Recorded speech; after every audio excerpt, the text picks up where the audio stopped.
les amis, D-Watt here. Tout d'abord, avant de commencer cette nouvelle vidéo, je tiens à vous remercier pour le nombre d'abonnés que j'ai reçu il y a quelques temps et pour les commentaires que j'ai reçus aussi. On continue dans cette voie les amis parce que ça me fait vraiment plaisir. Et voilà, n'hésitez pas à liker, à commenter, à partager mon contenu, ça me fait vraiment plaisir. Je vais pas vous cacher, mais je suis un peu fatigué là, pour cette nouvelle vidéo. J'espère que j'aurai la forme pour vous présenter un bon contenu les amis. Donc du coup les amis, n'hésitez pas à commenter, à partager, à liker cette vidéo. Et place tout de suite à la vidéo. Donc du coup les amis, qu'est-ce qu'on va parler aujourd'hui dans cette nouvelle vidéo? On va parler d'un truc que tout le monde me demande, même sur Instagram, sur Facebook, sur Twitter, sur Snap. Tout le monde me demande comment construire un bon deck. Parce que dans Clash Royale, vraiment la logique c'est d'avoir un bon deck qui est capable de contrer beaucoup de troupes. Donc du coup les amis, j'ai la solution pour vous. Pour le deck, ce qui concerne le deck. Bon, on va commencer par étape par étape. On va commencer comme ça. Donc du coup les amis, pour la première étape, c'est de bien mettre un bâtiment défensif. Vous avez la tour à bombe, la TDE, le canon. Voilà, il y a plein de trucs bâtiments défensifs. En fait, quand les bâtiments défensifs sont là pour pas que les troupes viennent toucher votre tour. Donc du coup, c'est très important les bâtiments défensifs dans les amis. Pour avoir un bon deck. Moi je dis perso, c'est pour moi parce que après ça dépend des goûts de chacun d'entre nous. Mais pour moi personnellement, un bon deck se constitue d'un bâtiment défensif. C'est la logique quoi, c'est avec un bâtiment défensif. Donc du coup les amis, voilà pour la première étape, c'est un bâtiment défensif, n'importe laquelle, Torabon, TDE, Stella, n'importe quel. Du moment où il y a un bâtiment défensif les amis, car c'est très important. Deuxième étape les amis pour construire une bonne deck, c'est de mettre quelqu'un qui est capable de tirer pour les airs là. Désolé pour l'expression, mais voilà. Comme par exemple un mousquetaire, la sorcière, le sorcier de glace, tous les troupes aériennes. Il faut mettre quelque chose de défensif. Donc du coup les amis, ça c'est très important. Moi l'idéal pour moi c'est le cas. Moi je mets la mousquetaire. Pour moi la mousquetaire fait du bon travail les amis. Il attaque non seulement les troupes aériennes et non seulement les troupes terrestres aussi. Donc du coup c'est quelque chose de génial la mousquetaire.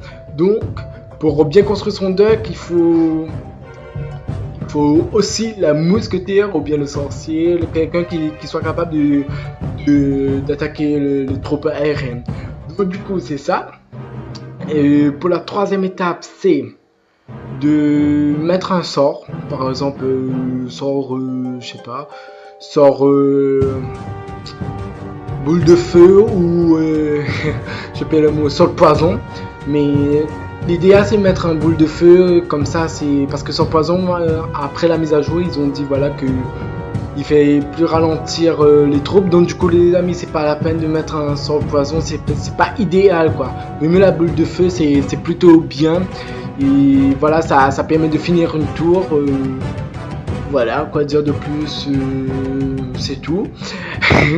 Et après, pour équilibrer le deck, je dirais qu'il faut mettre des troupes comme des gobelins, des trucs comme ça. Après si vous avez des légendaires, n'hésitez pas à le mettre. Moi j'utilise actuellement le mineur qui est vraiment sympa. Ah oui, j'ai oublié les amis, n'oubliez pas de mettre les fléchettes les amis, parce que c'est très important, car vraiment le zap ça, bof, après ça dépend de chacun d'entre nous, mais moi j'aime pas le zap parce que le zap je pense que c'est ridicule, à part pour contrer le zappy ok, mais je pense pas que c'est un bon trou, c'est une bonne carte.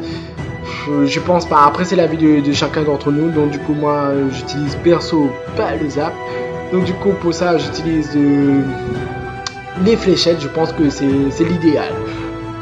Après il faut dans votre deck quelqu'un qui tank, quelqu'un qui a pas mal de points de vie et qui prend pas beaucoup en élixir. Voilà, vous allez penser peut-être au géant, mais non, c'est pas le géant, car vraiment, il y a un truc qui tank beaucoup et qui prend seulement 3 élixirs, et c'est le chevalier, les amis. Le chevalier, il tank beaucoup et il prend seulement que 3 élixirs, malgré que personne, pratiquement la moitié des personnes ne jouent pas. Mais moi, je vous conseille de le jouer, car vraiment, il tank beaucoup. Il est là pour sauver quelqu'un, quoi, on va dire ça comme ça. Donc du coup, les amis, je pense que voilà, c'est un tank qui prend pas beaucoup d'élixir et qui est puissant. Donc du coup, les amis, voilà pour ça. Et en termes de grosses troupes, je dirais de mettre les barbares, car les barbares fait vraiment l'affaire. Je sais qu'il n'y a pas beaucoup d'entre vous qui jouent les barbares, il y a quelques-uns qui jouent, mais la plupart d'entre vous ne jouez pas les barbares. Pour contrer le géant royal ou bien le géant, vous mettez le mini Pékin qui fait de bon boulot, je ne dis pas. Mais l'idéal, c'est de mettre les barbares, car vraiment les barbares, c'est une unité très puissante. Donc du coup, les amis, n'hésitez pas à mettre les barbares. Après, ça dépend d'entre vous, les amis. Voilà, pour la bonne construction du deck, ça dépend de vous. Si vous êtes plutôt des decks cabane, ou bien des decks qui attaquent directement, comme ça, tout dépend d'entre vous. Donc du coup, les amis, moi personnellement, le deck que j'utilise, c'est que défensif, et il n'y a qu'une seule troupe qui attaque, c'est le mineur. Après, si j'ai des occasions, bien sûr, je mets des troupes. Mais sinon ça, il n'y a qu'une seule unité qui attaque et les autres qui défendent. Et je pense que c'est l'idéal dans Clash Royale, c'est ma stratégie. Et voilà, j'ai partagé ma stratégie avec vous, les amis. N'hésitez pas à regarder mon ancien vidéo, car vraiment il propose du bon contenu et peut-être ça va vous aider aussi. Je propose aussi mon deck légendaire qui m'a permis de monter en arène légendaire. N'hésitez pas à le prendre. Et vraiment, comme je dis, ne jouez pas avec les cartes que vous aimez pas. C'est pas parce que il y a votre camarade qui sait jouer avec ces cartes là que vous allez copier dessus. Non, c'est pas ça. C'est peut-être lui, c'est sa stratégie, c'est comme ça. Lui, il sait manier le deck. Et vous, votre stratégie, c'est pas ça du tout. Votre stratégie, c'est peut-être défendre ou attaquer, ou bien comment dire ça, gratter le point, on va dire ça comme ça. Donc du coup, les amis, c'est ça, quoi.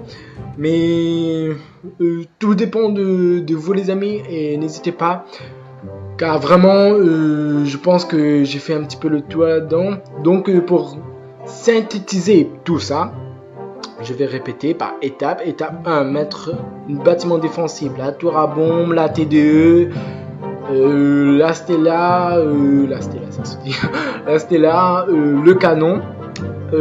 En deuxième, une carte qui peut attaquer des troupes aériennes.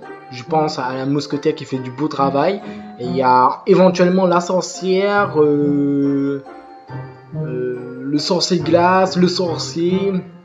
Ça, c'est des cartes qui sont très bonnes en aérienne, pardon. Vous avez aussi les barbares pour contrer les grosses troupes, le géant royal et même le zappy.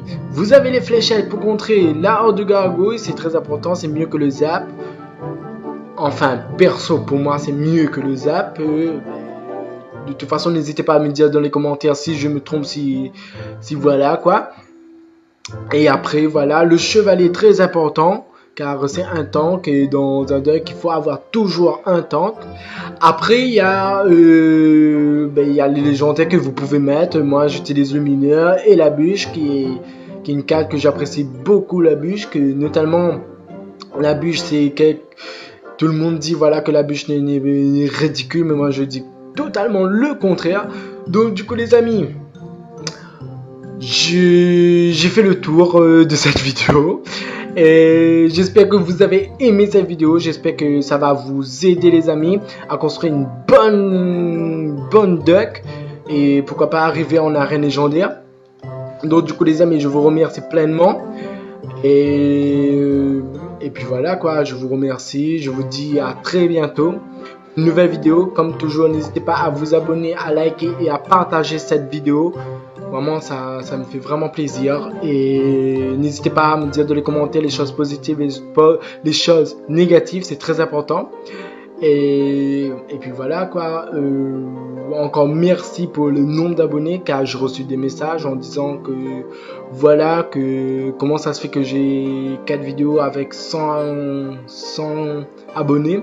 Mais je pense que c'est par rapport à mon contenu. J'essaie de proposer du contenu et j'essaie de m'améliorer en termes de vidéos. Pour ce faire, j'ai une petite dédicace à faire passer à Dark Jumper. Je pense que ça se prononce comme ça. Coucou à toi et continue comme ça. N'hésitez pas à aller voir sa chaîne. N'hésitez pas à aller abonner à sa chaîne, car vraiment c'est quelqu'un de très sympathique. Donc les amis, je vous remercie pleinement. N'hésitez pas à vous abonner, à liker, à partager cette vidéo. Et je vous dis à très bientôt pour une nouvelle vidéo, car je réserve beaucoup de surprises. Allez,